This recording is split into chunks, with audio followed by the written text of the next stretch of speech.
tratamento precoce virou quase que um crime falar esse nome. Tu vai direto para a escória da sociedade se tu mencionar isso. Olha, Petri, assim, o tratamento eu não vou falar aqui de drogas, tá? Porque senão vão te derrubar, né? Tá bem. Mas a primeira falácia que tem que ser desfeita é o tratamento, ele é um kit. Não tem kit. Doença nenhuma, se você procurar um médico de verdade, ela é tratada com kit qualquer coisa. Eu vou tratar com kit pneumonia, com kit pressão alta. Porra nenhuma. Por quê? Porque apesar de nós todos sermos parecidos, né? Temos 2 braços, 2 pernas, uma cabeça, um coração, 2 pulmões, 2 rins, temos particularidades. Então eu não posso dar um remédio para um cara que é diabético e dar o mesmo remédio para um cara que não é diabético. Para um cara que tem pressão alta, para o cara que não tem pressão alta. Eu não posso medicar um homem que tem níveis altíssimos de testosterona da mesma forma que eu vou medicar uma mulher que tem níveis de testosterona mais baixos. Então, o tratamento dessa doença ele envolve uma análise pormenorizada de todas as características do indivíduo.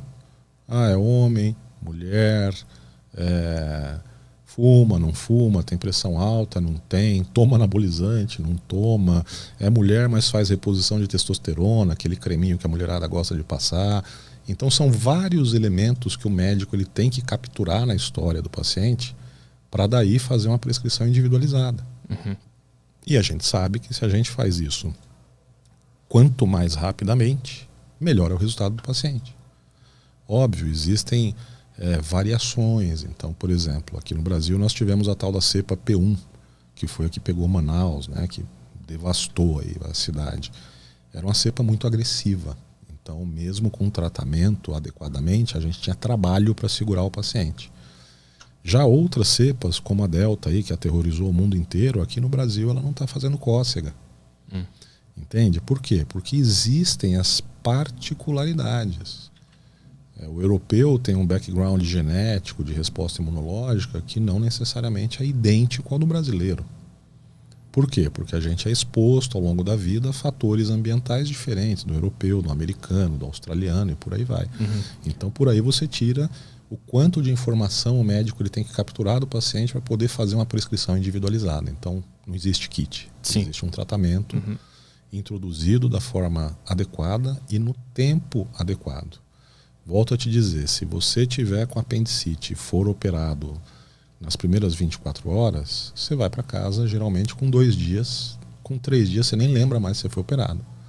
Se você for para o hospital com apendicite, com 10 dias de apendicite, você vai com o abdômen já todo contaminado por pus, porque o apêndice já perfurou, já soltou secreção purulenta no interior da cavidade, você vai ficar pelo menos 20 dias tomando antibiótico internado.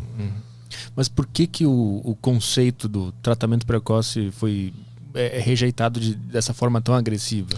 Eu acho que aqui no Brasil, particularmente, e de forma análoga mundialmente, existiu uma grande politização do tema.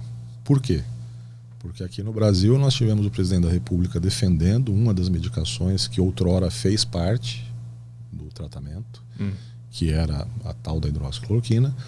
E nos Estados Unidos, o então presidente americano também defendeu esse tipo de coisa. E são figuras reconhecidamente polarizadoras, que ou o cara ama ou o cara odeia.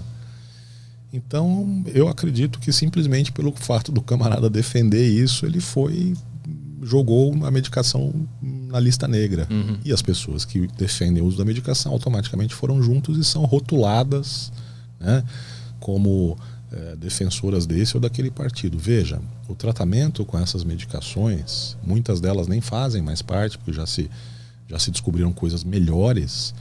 Esse é um tratamento que não é do fulano ou do beltrano, porque essas medicações elas existem aqui no Brasil há décadas. E esse camarada é presidente há 3 anos. Ele ter levantado a caixinha lá foi uma cagada. Foi esse o... Mas e os argumentos contrários e dados que mostram que esse tratamento, na verdade, ele piora? Como no caso dessa... Como é que é dessa última empresa que está sendo investigada? Na CPI da mãe do do cara da van lá, que tá rolando um... Da Prevent? Isso. Como é que fica isso nessa história? Eu vou te dizer que é preciso olhar para isso fora daquele circo que foi aquela CPI. Tá? A Prevent Senior, ela tem dados muito sólidos e muito bons de resultado de tratamento de doente. Muito. Eles têm uma taxa de mortalidade menor do que a taxa de mortalidade global de São Paulo. Segundo lugar, se você parar para pensar adequadamente e analisar de forma profissional os prontuários, eu vi 1 ou 2 prontuários de lá porque depois me procuraram no consultório, pacientes que ficaram internados, eu não vi, pelo menos os que eu vi, nada de errado, nada de antiético, muito pelo contrário. E era para a Prevent ter o pior resultado, porque eles são um plano de saúde que cuida basicamente de gente idosa, então que tem o maior risco de mortalidade. E não é o que a gente viu acontecer. Né? É que o argumento que eu vejo na grande mídia, que eu mais acompanho, que era que lá foi usado esse tratamento precoce e não deu certo. Foi pior para as pessoas. Isso faz sentido ou não? Na verdade, não é que isso faz sentido, isso é mentira. Baseado no que a gente consegue saber que é baseado nos números deles. Deles mesmos. E a gente encontra onde esses números? Na própria Prevent, porque eles foram alvo de algumas ações ao longo do tempo, né, ao longo desses 2 anos de pandemia. Eles ganharam todas. Mas não pode ter nenhuma brecha por trás, por ser uma grande empresa, com influência? Cara, eu não vejo a Prevent Senior com esse grau de relacionamento. Tá? Pelo menos assim, no campo médico, embora eles tenham uma carteira grande de clientes, etc., não é uma operadora de saúde grande, como por exemplo um Bradesco, um Amil, uma Sul América. E além disso, eles veem um nicho muito específico do mercado, que são só pacientes da terceira idade. Então não vejo eles com toda essa influência política, não. E por que se foi atrás deles e eles foram envolvidos nessa investigação? Porque eu acho que é um exemplo, né, de um lugar onde se usa esse tratamento de uma forma meio que institucionalizada, onde os pacientes tinham acesso amplo caso quisessem fazer uso desse protocolo. Né? Agora veja, existem outros lugares que também fazem uso e que são exemplos de sucesso também e que não se foi atrás. Por exemplo, a Prefeitura de Porto Feliz. A Prefeitura de Porto Feliz também emprega o mesmo protocolo da Prevent, também tem resultados maravilhosos e ninguém foi bater no prefeito de Porto Feliz. Então tu acredita que essa perseguição a esse tratamento é por conta da politização? Sim. Não tem mais nada além disso? Não acredito. E acredito também, Petri, que assim, as pessoas precisam tirar o romantismo da medicina e entrar um pouco na carne da medicina. A medicina, ela naturalmente, ela é contraditória. As verdades na medicina, elas nascem da contradição. Então é um cara que acha que tem que fazer de um jeito, o outro cara que acha que tem que fazer de outro jeito, e depois de um tempo você compara os 2 jeitos e vê o que é melhor. Tá? E aí eu vou dar aí pra galera que está assistindo exemplos práticos. Quantas vezes você já ouviu falar que é bom comer ovo? Sim. E quantas vezes você ouviu falar que o ovo faz mal? Cada ano que passa muda, né? E o vinho? Você já não ouviu falar que é bom tomar uma taça de vinho? Não, mas não pode tomar vinho todo dia, senão você vai ferrar seu fígado. Azeite, óleo, comida integral. Então, cara, assim, é o que dizia um professor meu na faculdade, a medicina é a ciência das verdades transitórias.